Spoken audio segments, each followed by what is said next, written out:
Mr. Speaker, my question is for the Premier. Tabled just minutes ago was another damning report by the Auditor General. The unfair hydro plan will cost Ontario up to $4 billion more than necessary. $4 billion. That means Ontario families will have to pay an additional $4 billion just for the Liberals' re-election campaign. Mr. Speaker, this scheme, the unfair hydro plan, is about one thing and only one thing, and that's the Liberals' re-election. It's not about paying hydro bills. It's not about helping Ontario families. This is just about the partisan interests of the Liberal Party of Ontario. The Auditor General makes that abundantly clear. So what I want to know, Mr. Speaker, from the Premier is how can she justify blowing $4 billion to help the Liberal Party?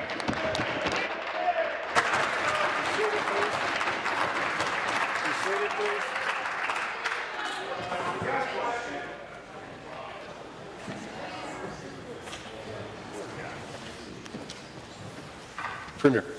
Much, Mr. Speaker, and I appreciate the work that the Auditor General has done. And, Mr. Speaker, you know, the reality is that families across this province, individuals across this province, were saying that the costs of their electricity prices, Mr. Speaker, are going up too high, Mr. Speaker, and they're going up too quickly.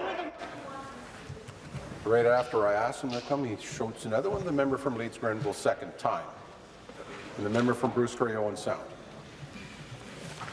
Carry on. Mr. Speaker, I have acknowledged many times in this legislature and outside this legislature that the investments that had to be made because we had a degraded electricity system in this province, Mr. Speaker, that we needed to rebuild, that there was a cost associated with that. I've been quite open about that, Mr. Speaker. $70 billion were invested.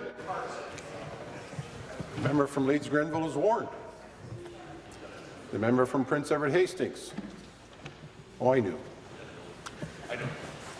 Well, Mr. Speaker, I hear heckling from the other side that this is partisan. This is not partisan.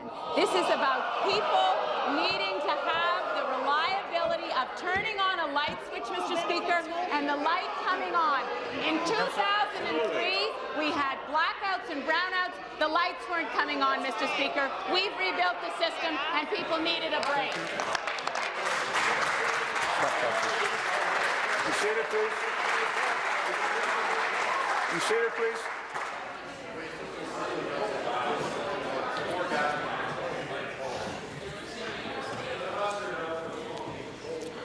Member from Hamilton East, Stony Creek, start the clock.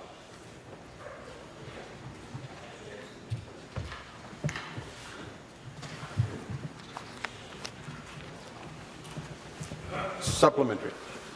Mr. Speaker, back to the Premier.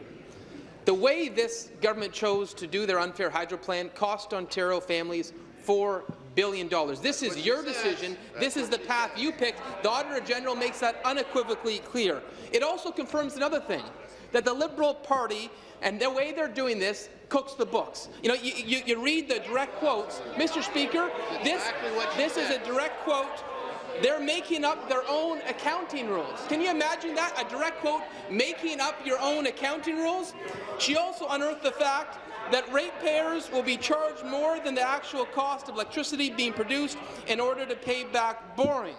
This is cynical politics at its worst. Making up your own rules, charging Ontario families more to serve the partisan interests of the Liberal Party.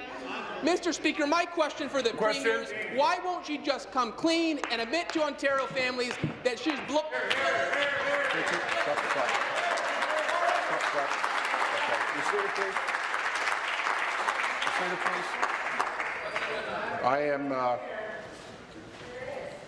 I'm not prepared to accept the terminology that was used, so I'll ask the member to withdraw.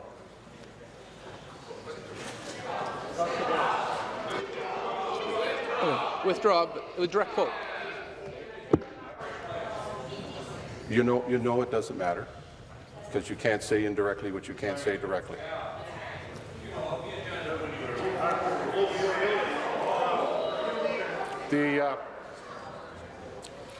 The Minister of Indigenous Relations and Reconciliation come to order.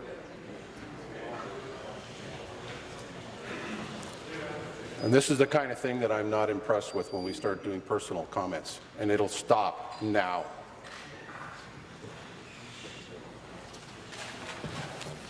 Premier. Minister of Energy.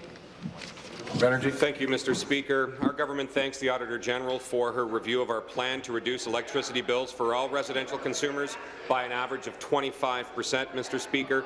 Families in this province have asked for real and immediate relief on their electricity bills, and that's why we have delivered, Mr. Speaker, the largest rate reduction in Ontario's history. 5%. Since 2003, nearly $70 billion have been invested in the electricity system, including more than $37 billion in electricity generation to ensure that our system is clean and reliable.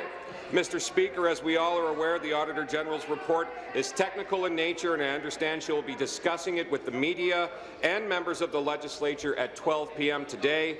We've also been addressing some of these points at the Standing Committee on Estimates, Mr. Speaker. So in respecting the independence of the province's officers of the legislature, including the Auditor General, our government will respond to the report following her news conference. Thank you.